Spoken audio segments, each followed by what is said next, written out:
I'm starting to have some hope for Gen Z. It's been almost a year since we first started making videos right here on this channel. Since I began my quest of defending Gen Z from all this delusional and idiotic hate all over the internet. Mostly from delusional boomers and older generations who are just totally out of touch with how the modern world works. Where most people saw Gen Z as being lazy and entitled, I saw the exact opposite. A young generation waking up to the BS broken system and having the courage to fight back against the status quo and the corrupt corporate shills looking to defend it. And yet, throughout my nearly 300 videos now, I, and likely you as well, have felt just a bit of frustration or something of an emptiness, like something was just missing. I mean, sure, we can point out problems all day long. We can talk about how beyond broken the system is and how our delusional parents think the economy is still in 1960. These are all true and perfectly valid points, and it does feel good to be seen, heard, and validated after a lifetime of being gaslit that these problems don't exist. But at the end of the day, what can we ultimately even do about it? Not much, I guess, right? Well, it appears that may no longer be the case. From young Zoomers in China crippling the all-powerful CCP, to even starting their own anarchist, democratic, autonomous country in Rojava, the Gen Z rebellion is going global now. And there's a lot we can learn from it to influence real change in our own lives. Part 1, let it rot. In the early days of our channel, we made quite a few videos about how our Gen Z brothers in China have taken quiet quitting to the absolute next level. What time is it, dorm leader? It's 8:50. Are we going to class? Even if we go, we might not learn anything. Even if we learn something, it might not be useful. Even if it's useful, you might not get a job. Even with a job, you might not make money. Even if you make money, you might not find a wife. Even if you get a wife, you might not have kids. Even if you have kids, they might not be yours. Even if they're yours, they might not take care of you in your old age. Even if they do, I might not live that long. No matter how long you live, you'll still die. Even after death, you might not get a coffin. Even in a coffin, you might not enter reincarnation. Even if you reincarnate, you might not ascend. Even if you ascend, you might not pass judgment. Then what's the point of going? Let's sleep, sleep, sleep, sleep. Letting it rot, as they call it. What's especially impressive about this is that they've somehow managed to do this in midst of an oppressive communist regime that censors any mention of let it rot across Chinese social media to avoid potential mutiny. But it appears the cat has gotten out of the bag, and Chinese Zoomers are showing us just how powerful simply checking out and refusing to play this BS rigged game can be. They're refusing to work these soul-breaking corporate 9-to-5 jobs, refusing to get married or have kids, and they have very good reason for it. Hey, if the pigs in this pig farm aren't breeding, do you think it hurts the male pigs more or the females? It doesn't hurt either much. It's the pig farm that suffers the most. The metaphor aligns perfectly with today's China. Pigs are farm assets for making money. If they stop reproducing, how will the farm profit? Gen Z knows that. To the CCP, ordinary people are just pigs on a farm, used, harvested, and replaced. So, Gen Z has taken the most direct resistance, ending the cycle. By not having children, they shrink the labor force, leaving the CCP with fewer people to exploit. Now, I just gotta say, this last clip right here is just indisputable evidence of how smart Gen Z is. China has a 5,000-year history, and Gen Z literally figured out what 5,000 years of older generations never did. Why have kids when they're just going to be brought out of peaceful non-existence without their consent into a life where they have to be exploited for corporate profits? Especially when you look at the sad life most Chinese factory workers were subjected to during China's economic rise. You legit have to be an immoral person and a masochist to willingly give birth to someone when you know that's going to be their ultimate fate. Okay, anyways, we already all know this and have talked about it literally hundreds of times. What can you actually do about it is the real question. Well, here's what young Chinese Zoomers are doing to survive and live a meaningful existence without having to work a 9-to-5. Revenge saving. This is Xiao Zhaizhai, a streamer who's gotten quite popular in China for starting the trend of revenge saving, an increasingly trending tactic Chinese Gen Z are using to survive unemployment. I have something of a bit of an experience with this in my own travels as well. This streamer lives on just 10 Chinese yuan, or about $1.30 per day, but is able to make this money stretch incredibly far. With the extra time on her hands, she cooks a bunch of good, cheap, healthy meals and presumably just lives with her parents. It's generally quite difficult to make a living as a streamer, but that changes entirely when your living expenses are literally barely over $1 per day. The meals she cooks with this incredibly limited budget actually look quite good and delicious. You can spend your whole day working for a soulless corporation just to be able to barely afford something like this at a restaurant, or you could just learn to cook it yourself and save your physical and mental health from all the BS stress of a 9-to-5 job. This also proves another point I mentioned in a previous video, which is that in this day and age, learning to reduce your living expenses is just as, if not more valuable, than making more money.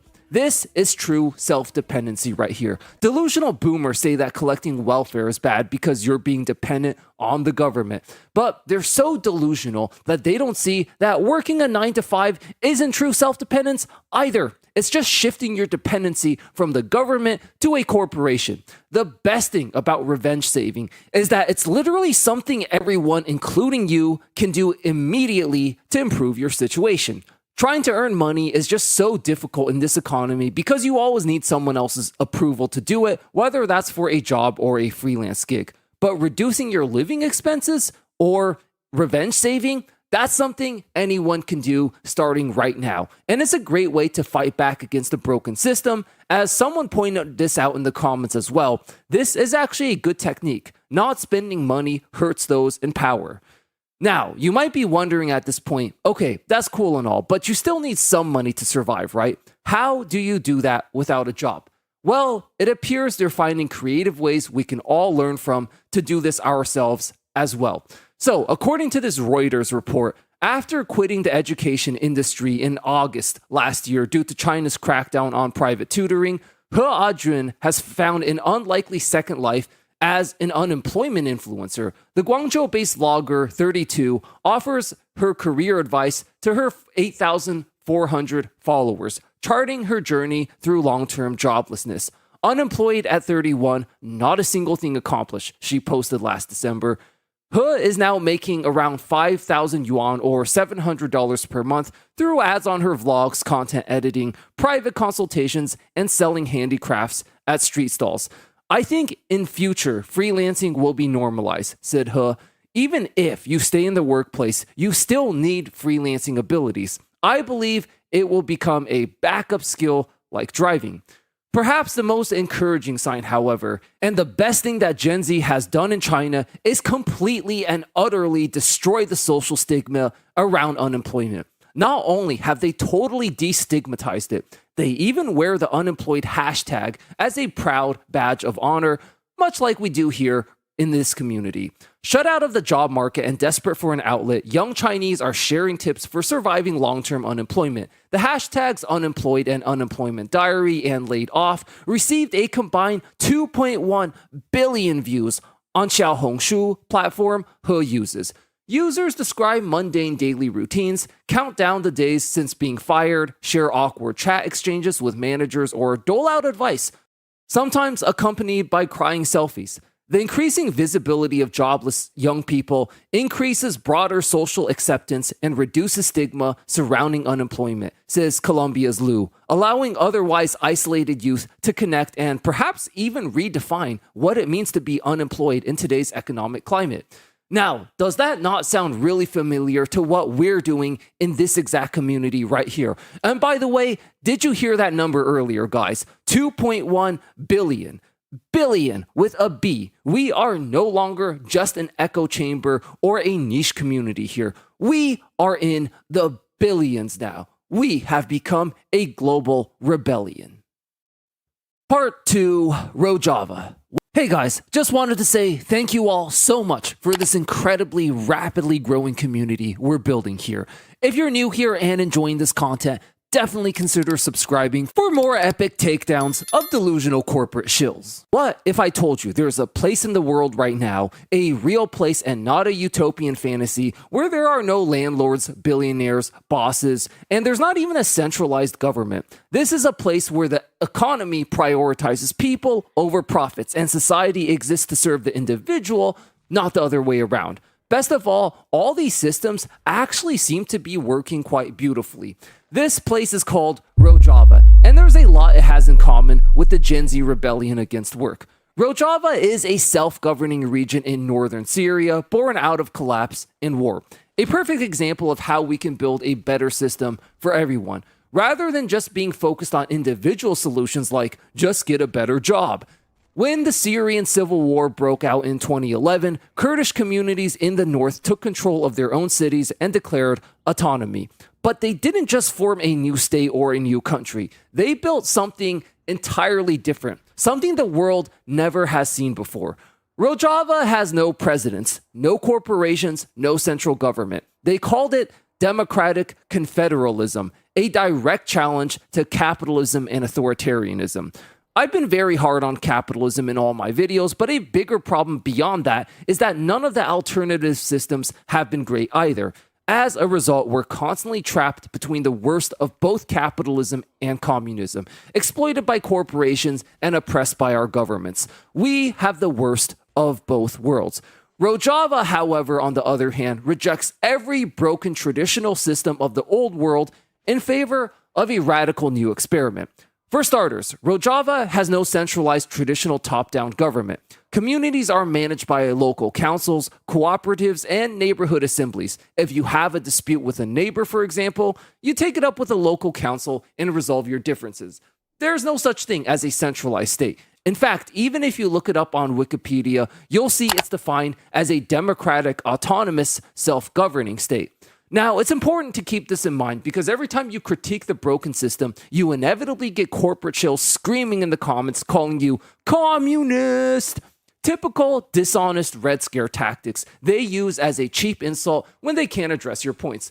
But Rojava is literally anything but communist. If we look at the definition of communism, it's when the state, aka the government, controls the means of production. So by definition, this can't be possible in Rojava, as no state or government even exists. A non-existent entity can't control the means of production. But this does lead to an interesting question. If the state doesn't own the means of production, and neither do capitalist corporations, then who does?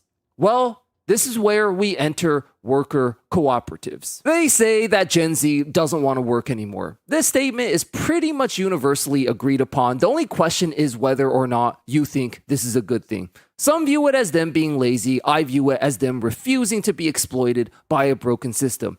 However, based on my more recent experiences, I think this statement is really only true if you add on an extra little caveat. It's not so much that Gen Z doesn't want to work anymore. It's more like Gen Z doesn't want to work for somebody else. A lot of them are actually very avid about working for themselves. This is why so many of them want to be influencers or entrepreneurs. They will actually work quite actively if, one, they're not being exploited, and two, if there's actually something in it for them.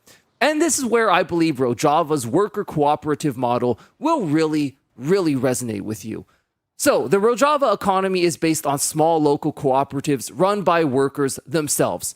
Farmers, textile workers, bakers, you name it. There are no bosses or managers or oppressive workplace hierarchies to deal with. There are no CEOs or shareholders demanding greater productivity or profits.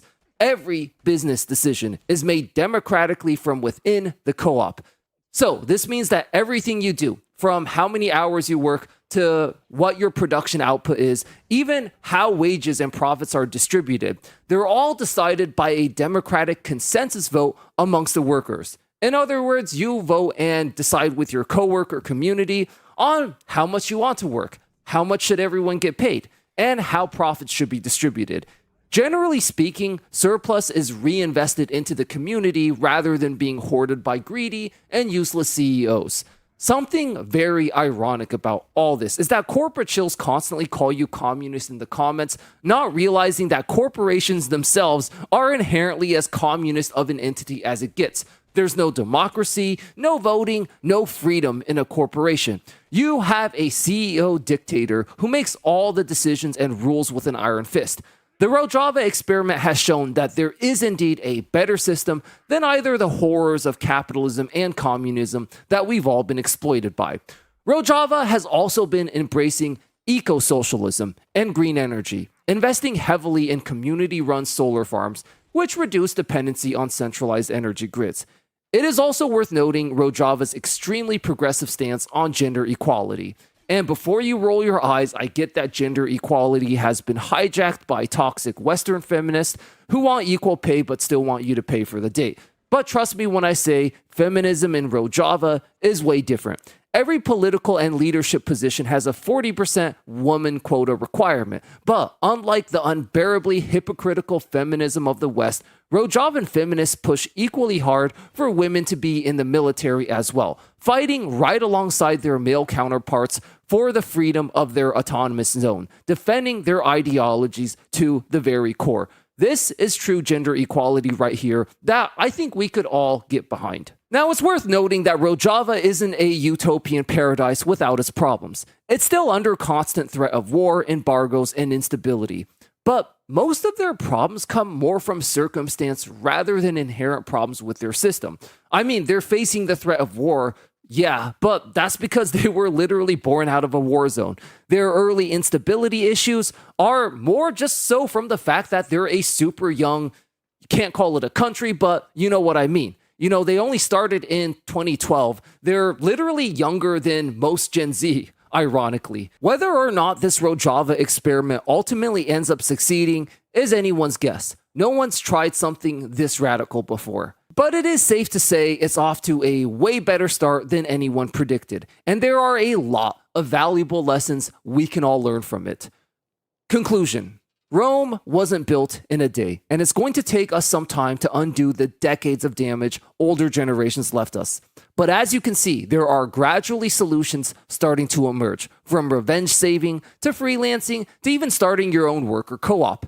And hopefully now you're starting to see gradually signs of life emerge. So no, far from being lazy, Gen Z is rightfully pointing out all the problems of the broken system, and rather than just accepting it and participating in it anyways like past generations, they're looking to create their own better world. And they're starting to see just some signs of hope with all this. And they're partially able to do this because they're literally the only generation with the balls to stand up to these horrible modern day employers. We explore this more in this video right here. Check it out. I'll see you there. Thanks for watching.